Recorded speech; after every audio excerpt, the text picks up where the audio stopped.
नमस्कार, मी रफिक बागवान, बहुजनक अभियान क्षेत्रभेद संघटना अल्पसंख्याक प्रदेश अध्यक्ष।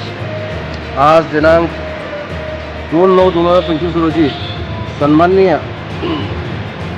कार्यकारी अभियंता साहेब सोलापूर, उप अभियंता साहेब सोलापूर विभाग सोलापूर या ठिकाणी आम्ही संघटनेच्या वतीनं आज निवेदन देण्यात आलेलं आहे।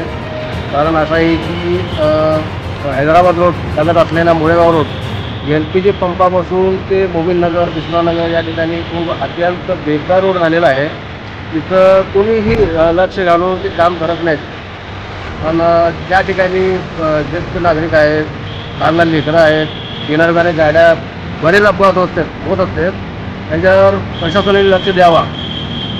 त्याकडे मुळे असतात, भरपूर प्रमाणामध्ये त्याचा प्रॉब्लेम आहे।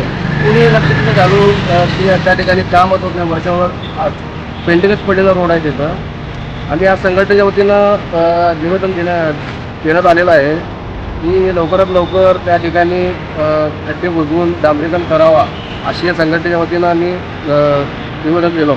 या संघटनेच्या मार्फत आज विजयकुमार देशमुख साहेब, उत्तर विधानसभा सदस्य, त्यांनाही आम्ही पत्र देऊ आणि या ठिकाणी लवकरात लवकर डांबरीकरण होण्याबाबत जर नाही झालं तर संघटनेच्या वतीने आम्ही आंदोलनही करू आणि असा इशारा देतो। थांबतो। जय हिंद, जय महाराष्ट्र।